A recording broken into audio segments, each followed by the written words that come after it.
make sure you go slow. 25 can go by pretty quickly. If any of you see a paintball go over any of the hay bales, stop firing and come let me know. I will take a look at the guns. So yun guys, ito kami ngayon sa farmyard. Yes. Yung birthday party kasi yung anak ng kaibigan namin. Ayan, pa-firing sila.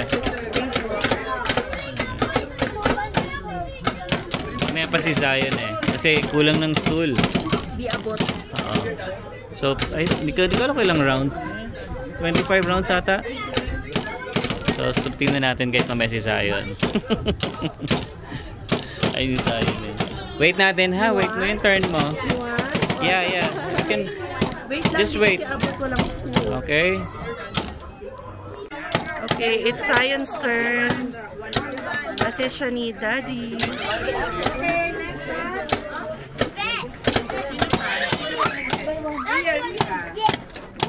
Wow! Bibigis isa lang. Isa lang siya yan. You know. Ay! Ang galing!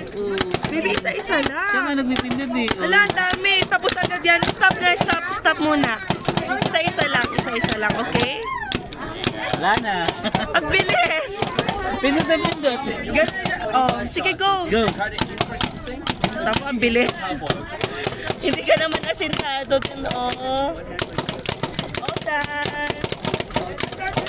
Natutuwa pa siya kasi may sound pa. Next. Enough daw dun. Okay, so dito tayo ngayon sa mga tupa. Ayan o. Dami dun o.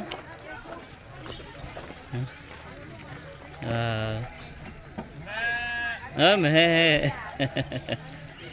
Yan, dito sila pupunta ngayon. So line up muna sila, mga bata. Yeah. So pang second time na namin dito guys makapunta dito sa farmyard. No? Saka yeah, maganda to guys sa mga bata. May enjoy nila yung mga dito activities. Tapos yung friend ko kasi nag-rent nga sila ng isang ganyan. Ang banggit niya sa akin ay 300 ata yung rent nila. Tapos hindi ko lang alam kung kasama na yung mga guest doon sa entrance, no? Kasi may bayad yung entrance fee dito guys eh. So siguro pag nag-avail ka niyan, siguro kasama na yung mga guest mo, di ba? Okay na rin, mura na yun, 300. Tapos dala ka na lang ng food mo. Yung nga lang medyo malayo to, deep south tong banda na to eh. Malapit ito guys dun sa pinag-anuhan namin, silipan namin ng bahay nung nag-check kami ng bahay. Malapit to dito. Yan, sobrang lawak pa niyan. Yan. At sobrang init. Kaya nandito tayo sa silong muna.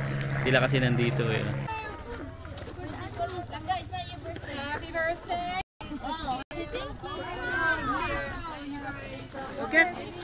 You get. Oh, yan, give mo yan, dali.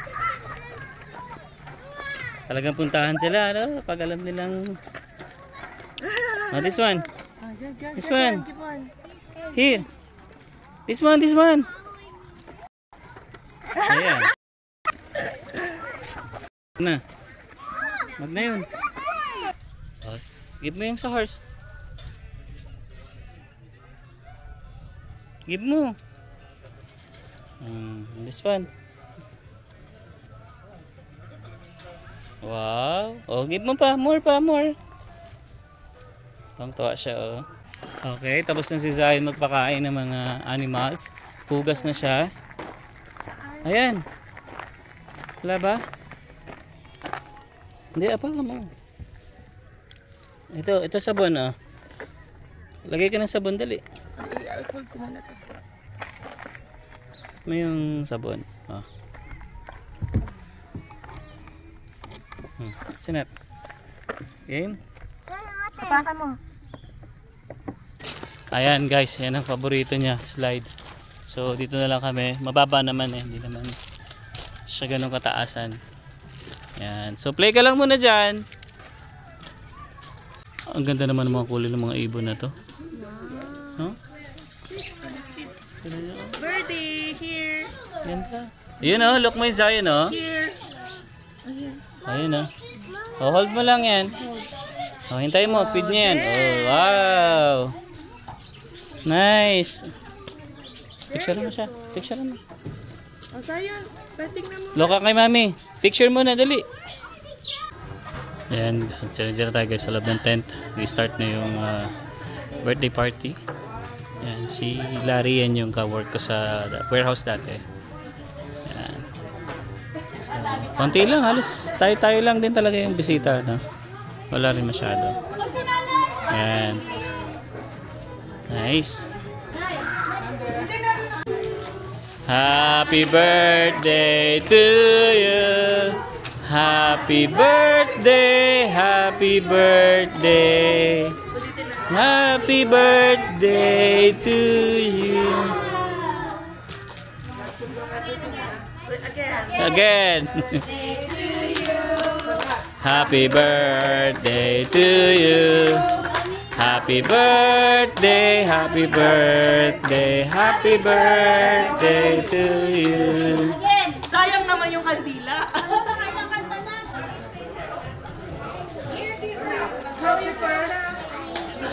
Jonas, make a wish.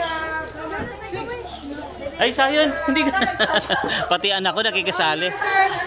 Okay, dyan. Sayon, hindi mo birthday. Tapos yan. Blow your candle. Likes to blow candles. Blow your candle, Jonas. Go, go. You're 6. Here. Go, blow your candle. Okay guys, so uwi na tayo, no? Yan, so ang dumi na ng damit ni Sayon. Kakaslide niya kasi. Ayan, so again, maraming salamat sa iyo, Larry. Saka sa asawa mo. Yan, so uwi na tayo kasi may puntahan pa tayo, may lakad pa tayo. Yan. So next time na pupunta kami dito, siguro hindi ganito kainit. Pero okay din naman, no? Kasi mahangin naman siya. So dami na nakaano, ang daming pumupunta rito. So yun pala guys, no? Dito pala nag-rent sila ng 10,300, tapos may libre lang na 10 packs, tapos additional na siya. Pag adult ay $16, then pagka mga bata $25 each. So malaki-laki din yung ginastos ng natin, no? Kaibigan natin. Ayan. Ay! Ano ba to? Yan. So, alisan muna tayo dito guys sa Calgary Farmyard. Yes, bye! Yan. Hi guys! Ayan, matapos ang napakainit nating gala dito sa Calgary Farmyard, na sure naman ako nag-enjoy talaga si Zion. Hindi na maawat. So, ang gagawin natin ngayon ay open house. So, magtutour na naman tayo ng bahay dito sa Calgary, and huhulaan nyo magkano ang worth ng bahay na yon na pupuntahan natin. 140,000. Wow, excited na rin ako makita. So itong ginagawa namin, hindi talaga kami yung actively bibili na, no? Gusto lang namin malaman, ma-feel ang market, magkano na ba ang presyo ng mga bahay ngayon sa ganitong space, 'di ba? And kung ano yung mga amenities included, ano mga gamit, or may garage ba to. So at least makita rin ninyo, kasi alam ko hindi lang kami yung nagko-consider kung magkakabahay ba tayo later on. Alam ko marami rin tayong viewers dito sa Calgary na nag-iisip magkano ba yung bahay kapag tayo ay bibili na. Pero syempre hindi natin masabi yung market, no? Kung kailan tayo maging ready, magkano na ba yung value nun. So as of now, yung ipapakita natin kung magkano yung halaga ng bahay dito sa Calgary. So guys, ito, papasok na tayo sa community ng titingnan nating bahay. So hindi ko alam kung pwede mag-park, no? Ito na yun. Wow! For sale, diba? And this is open house. Hanap tayo ng pa-parking, siguro along there. Right. Nakaka-excite kahit ano ka lang, open house. Open house ang pupuntahan. Sige, makipark muna tayo dito. As long as wala namang sign. Ayan, ang gaganda ng bahay. Pero hindi ganyan yung pupuntahan natin. Excited ka na? Excited? Hindi, kasi di ba tayo bibili? Pakita natin or sasabihin namin kung magkano yung price. Mamaya, i-tour muna natin para at least makita nyo, diba, kung ano ba yung meron dito sa bahay na to. So ito na siya guys, oh. Ito yung mga kapitbahay niya. Ayan, nakalagay for sale, open house. Tingnan natin. Yan, yung bukas siguro. Ah. Yan mismo. Kaharo dyan eh. 61. Huh? Ah, baba siya. So guys, ito siya pababa. Sa baba lang. Tingnan natin. Spider. Let's see. Hello. Hi. Come on in. How are you today? Good? Good. I'm well, thanks. Come on Wow. Can we take a video? in. Absolutely. Yes, you may. Yeah. Yeah, please do. We thought this is the whole house. Oh, you no. Yeah. No. 1,130 square feet though. 2 bedroom, 2 bath. Really comfortable place. How about the fee, like condo fee? 3. Yeah. You know the sheet inside. All right, I'll give you, all right. and you've got all that. You bet. Can we bring our shoes or? You can wear your shoes. You're okay. Oh, you can wear them. Would It's would okay. Timbit sorry for your young guy there? Yeah. Yeah. Yeah, I have Timbits here. Would you like a coffee or a water? Oh no, thanks. Thank you. So ito siya. Would you like a Timbit, my friend?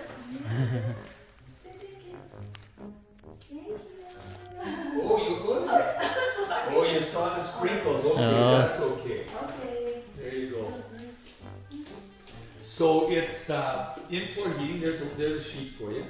It has in-floor heating, which is the best. So it's a hot day out, right? Yes, it is. No air conditioning. Mhm. See how comfortable this is, and this is how it is all summer long. So very comfortable that way. And Wow, then laki the, ng laki ng in-floor bedroom niya. makes it so So ito yung washroom niya. Malamang ito yung master's bedroom. Walk-in closet. So basement pala siya guys. Akala namin buo. Oh yeah, so eat mo na yan. Yeah. Yeah, absolutely.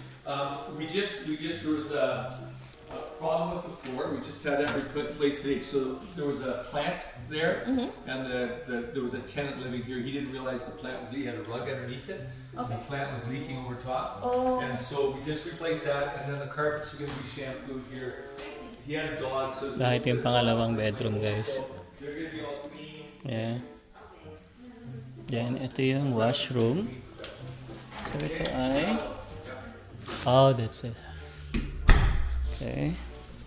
The laundry's in this closet here on the left. This one here. Oh yeah. Washer, So dryer. ito yung laundry. Oh yeah. Malaki din. How many square meters? 1,120 1,100. square feet. Oh, Square okay. meters, I do not do square meters. 104.89 square meters. Ah, okay. 104. Yeah. It's nice.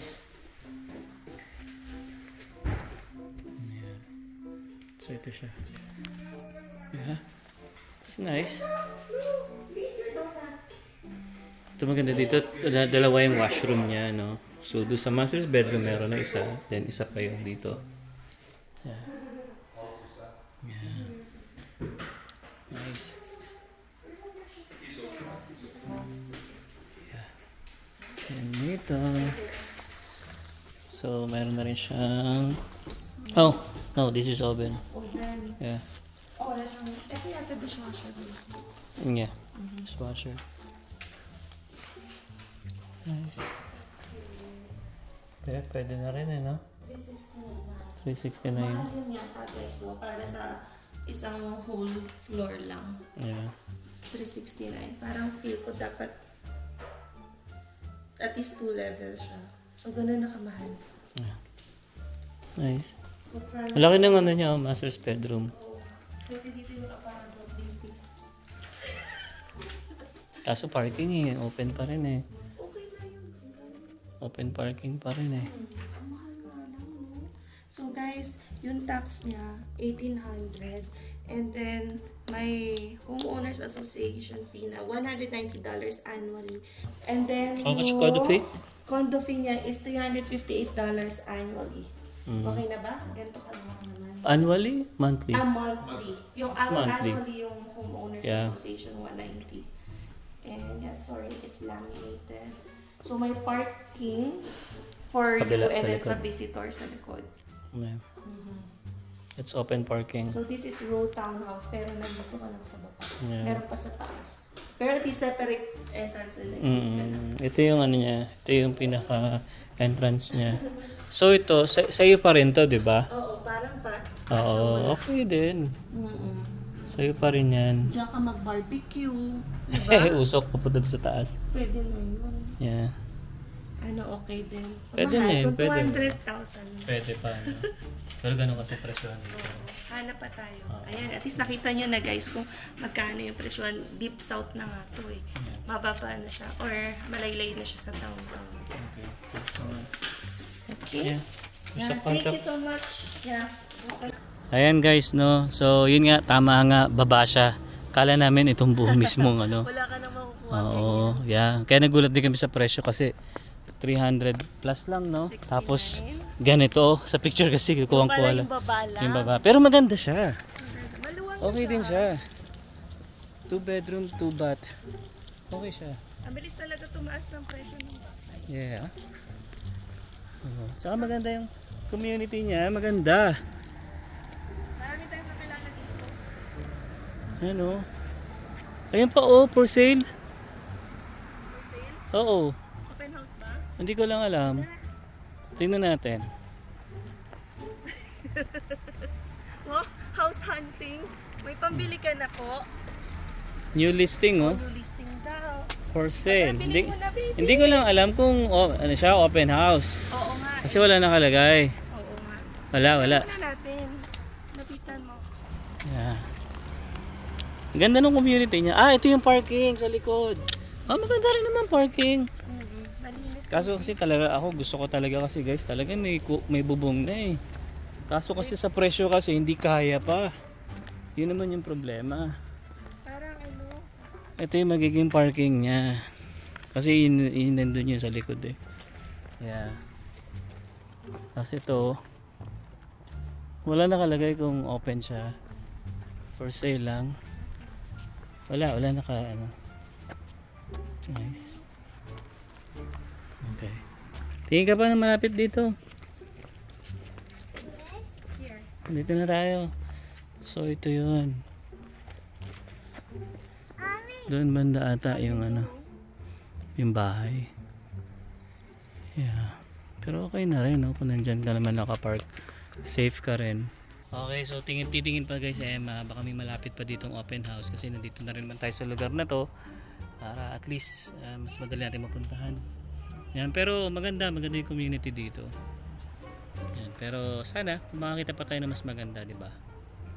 Nakita nyo naman ng ating open house, napakabilis lang kasi yun, one level lang talaga siya, unlike dun sa previous na in-open house tour natin, mayroong ano din, taas, may second floor, then may basement pa. So, nasa 600,000 plus yun, pero mag-add ka pa for the garage. And then ito, although 370,000, I think, yun nga, one level lang. So, ganun na kamahal ngayon na. And then, meron kaming friend nga kanina, yung in-attend nating party, nasa 270,000 niya lang nakuha yung ganung bahay, yung malaki, yung may second floor and then may basement. Grabe, ganun kabilis lumipad ang presyo dito ng bahay. So, may mga good news tayong nalalaman na bumababa yung interest rate. So, sana naman may maramdaman rin tayo somehow sa pag-move ng presyo ng bahay dito. So, hindi siya mag-skyrocket kasi nga bumababa naman yung interest rate ngayon sa Bank of Canada. At saka tingin ko niya, syempre, baka lang bumaba ang bahay kasi nga nililimitahan na yung mga taong pumapasok dito. Oo. So, yung demand ng bahay baka kaya na supply. Yeah, so may nakita nga tayong graph, no? So, although Indian students yung pasihan, sobrang kasing dami daw talaga ng Indian international students dito. Pero for this year, grabe, simula nung mag-announce ng mga mahihigpit na policy, nasa 4,000 na lang ang nakapasok na Indian international students compared sa mga 20,000, 30,000, 40,000 na level sa mga previous years. So, ganun yung epekto ngayon ng mga policies na inilalabas. So, ibig sabihin, bumababa rin yung pumapasok na tao. I mean, baka somehow naman makatulong yun sa pag-catch up sa housing market, no? Bababa yung demand. So, ibig sabihin, sana ay hindi na ganun tumaas ang presyo ng bahay. Pero syempre naman, alam natin kapag real estate, nag-i-increase talaga yung value. Ang sinasabi lang natin, yung pacing ba, yung pagtaas, yung value.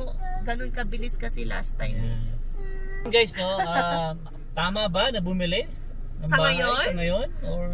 Or okay ba sa inyo yung ganung presyo, no, para sa ganung space? So nakita nyo naman, limited na lang yung space kapag ganyan yung presyo mo, 367,000. And meron ka pang mga binabayarang condo fee every month. So, sabi nga nung agent kanina doon sa presyong 370, wala ka na makikita talaga na malaki. So, real estate broker naman siya. So, alam niya din talaga na yung ino-offer niya na yon, nakikita niya naman sa market na mura na yun, guys. Oo, sabi niya. Kumpara sa iba. So, low end na raw yun. At saka nagustuhan ko lang din doon, maganda yung community. Oo. Maganda siya. Kasi talaga parang napaka-peaceful lang dati. Tapos, hindi ka naman nasa liblib. Maraming establishments around you. Parang feeling ko safe ka pagdating doon sa location. So, yun, di ba maganda yun? Yung parang nafe-feel mo at peace and secured ka sa community. Ang tahimik no? Oo. Sa area na yun. Ano lang talaga, hanap ka ng best timing. Yeah. Tsaka, pockets mo, kailangan mo i-ready. So, yun. Nag-enjoy lang talaga kami, guys, sa pag-tingin-tingin. At least, alam mo yung hinahanap mo later on. Depende kung nandito pa tayo in the next few years. Kaya sabi nga nila, mapauwi na tayo. Tingnan muna natin ang sitwasyon dahil ang higpit na nga ngayon ng Canada. Sobrang higpit na yan. Basta kami nga guys na Emma, sabi namin kung talaga kung hindi, uwi talaga. at least mag-ipon tayo. Tayo magagawa, ganun talaga. Ilang buwan, ganyan. Kailan ba mababawi yung tuition, kailan tayo kikita, kailan tayo makakaipon, if ever. So, ganun dapat yung mga planning stage natin dito sa Canada kasi nothing is certain. Yes. Kaya talaga, kailangan may mga side hustle tayo. At least, di ba? And yun nga, oo nga pala.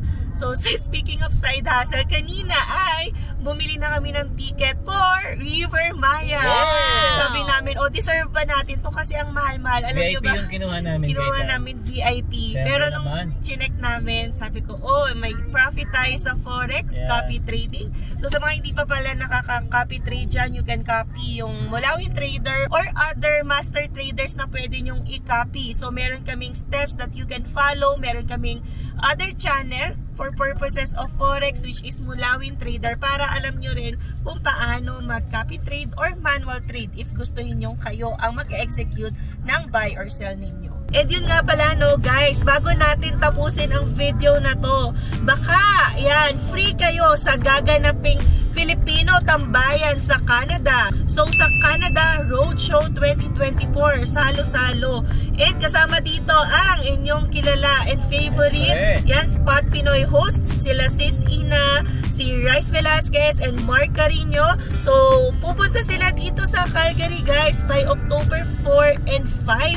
And if you're available, dito yan gaganapin sa Pacific Hat sa Southeast Calgary. Kita-kits tayo dyan, guys, kung interested kayo pumunta. Tignan natin guys yung QR code, no? Kung saan kayo pwedeng mag-register. Yan, para makasama rin natin. And alam nyo ba, hindi lang sila Ina, Mark, and Rice ang andun. Andun din si Inags ng Edmonton. So, kung nakafollow din kayo sa YouTube channel ni Inags, ay samantalahin nyo na yung opportunity na nandito siya sa Calgary ng ganyang date. So, makakakita kayo guys ng gwapo. Hindi, totoo yan. Gwapo-gwapong Mindoreño. Ibang-iba siya pag sa personal. Talaga, mestizo. So guys, pare-pareho pala kaming Mindoreño, pare-pareho kaming taga San Jose, Mindoro. So, yan parang nagkasama-sama din dito sa Canada at sa event na yan. So, yan, wag niyo kalimutan guys, Canada Roadshow 2024, salo-salo kasama ang Filipino Tambayan sa Canada. Alright, so I think hanggang dito na lang muna guys. Maraming salamat sa pagsama na naman sa aming video for this day. And sa mga hindi pa po nakasubscribe, please consider subscribing po. And don't forget to click the notification bell para updated din kayo sa aming latest video uploads. So yeah, we'll see you again on the next one. Peace!